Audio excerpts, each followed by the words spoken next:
আসসালামু আলাইকুম সবাইকে। তো আজকের ভিডিওতে আমরা ৩.১ অধ্যায়ের ৬ নম্বর অঙ্কটা সমাধান করব। তো চলো বেশি দেরি না করে অঙ্কটা শুরু করা যাক। তো ৬ নম্বর অঙ্কর দিকে যদি আমরা তাকাই তাহলে দেখতে পাই দেয়া আছে আমাদের 2x plus 2/x equal to 3 হলে x square plus 1/x square এর মানটা কত? তাহলে এই অঙ্কটার জন্য আমাদের যে অনুসিদ্ধান্ত লাগবে ভাই সেটা হচ্ছে a square x square plus 1/x square, মানে এটাকে যদি আমরা a ধরি এবং এটাকে যদি b ধরি তাহলে আমরা a square plus b square বলতে পারি। তাহলে আমাদের অনুসিদ্ধান্তটা লাগবে a স্কয়ার প্লাস b স্কয়ারের, এটা সমান আমরা জানি যে a plus b whole square minus 2ab। তো এইখানে আমরা এই অনুসিদ্ধান্তের মাধ্যমে এই অঙ্কটা সহজভাবে সমাধান করতে পারি। তো চলো শুরু করা যাক। প্রথমে আমরা যেই মানটা দেয়া আছে সেটা লিখে নেব। আছে দেয়া আছে আমাদের 2x plus 2/x equal to 3। এখানে দেখো তো ভাইয়া বাম পক্ষের দুইটার মধ্যে আমাদের 2টা আছে না, তাহলে 2টাকে আমরা কমন নিতে পারি। যদি আমরা কমন নিই তাহলে এখানে 2 কে কমন নিলে এখানে থাকবে শুধুমাত্র x প্লাস এখান থেকে যদি 2 চলে আসে তাহলে লব হিসেবে আমাদের থাকবে 1, নিচে x ইকুয়াল টু 3। তাহলে এই 2টা আমাদের গুণ আকারে আছে, বাম পক্ষের সাথে গুণ আকার আছে। এটাকে যদি আমরা ডান পক্ষে নিয়ে যাই তাহলে এই যে গুণ আছে ওই পাশে যে কি হয়ে যাবে, ভাগ হয়ে যাবে। তাহলে আমরা বলতে পারি x plus 1/x equal to 3/2। আমরা একটা মান পেলাম 3/2। এখন আমরা দেখি x স্কয়ার প্লাস 1/x স্কয়ারের মানটা আমরা কিভাবে বের করতে পারি।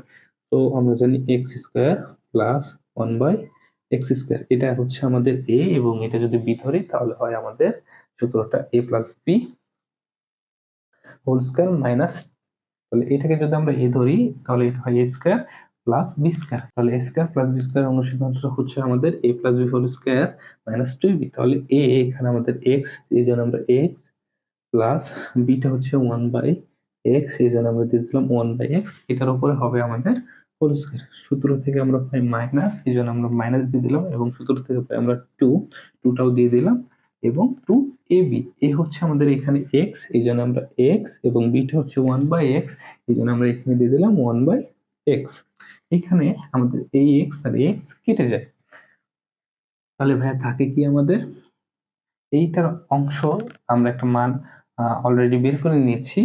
x plus 1/x equal to আমরা 3/2 বের করে নিয়েছি। তাহলে এখানে আমরা x প্লাস 1/x এর জায়গায় 3/2 বসিয়ে দিতে পারি। তাহলে এখানে আমরা 3/2 যদি বসাই দিই তাহলে এটার উপরে হয়ে যাবে হোল স্কয়ার মাইনাস 2। এখানে দেখো ভাইয়া আমাদের হর এবং লব দুইটার উপরে আমাদের স্কয়ার আছে না, তাহলে দুইটাকে আমাদের সমানভাবে স্কয়ারটা ভাগ করে দিতে হবে। যদি আমরা ভাগ করে দিই তাহলে উপরে হবে 9, নিচে হবে 4 মাইনাস 2। দেখো তো ভাইয়া এটা আমাদের ভগ্নাংশের বিয়োগে চলে আসছে না। তো ভগ্নাংশের বিয়োগের নিয়ম কি ভাইয়া, আমাদের হরের লসাগু করতে হয়। এটা নিচে আমাদের কিছু নেই মানে 1 আছে, তাহলে 1 এবং 4 এর লসাগু হবে 4। নিয়মটা হচ্ছে খুব ইজি, আমাদের লসাগুকে হর দ্বারা ভাগ করে লব দ্বারা গুণ করতে হয়। তাহলে 4 কে যদি আমরা 4 দ্বারা ভাগ করি তাহলে সেটা হবে 1, 1 কে যদি 9 দ্বারা গুণ করি সেটা হয়ে যাবে 9 মাইনাস 1। এই যে 1 কে এবার আমরা যদি 1 দ্বারা 4 কে ভাগ করি তাহলে এটা হয় 4, এবং যদি আমরা 2 কে 4 দ্বারা গুণ করি এটা হয়ে যায় 8। তাহলে এখানে ভাইয়া আমরা দেখতে পাচ্ছি উপরে 9 মাইনাস 8 আছে, যদি আমরা 9 মাইনাস 8 করি তাহলে 1 হয় এবং নিচে 4 আছে, 4টাই হয়। তাহলে আমরা সমাধান পাইলাম 1/4। তাহলে আমাদের x square plus 1/x square মানটা আসতেছে 1/4। আশা করি এই ধরনের অঙ্কতে তোমাদের আর কোনো ধরনের সমস্যা হবে না, এবং এই অঙ্কটা আশা করি তোমরা খুব ভালোভাবে বুঝে গেছো এবং এই রকমের অঙ্কগুলো তোমাদের জন্য ইম্পর্টেন্ট। অনেক ধরনের বোর্ড কোশ্চেনে এই ধরনের অঙ্কটা চলে আসে, সো মনোযোগ দিয়ে এই অঙ্কটা তোমরা একটু করে নেবে ভাইয়া।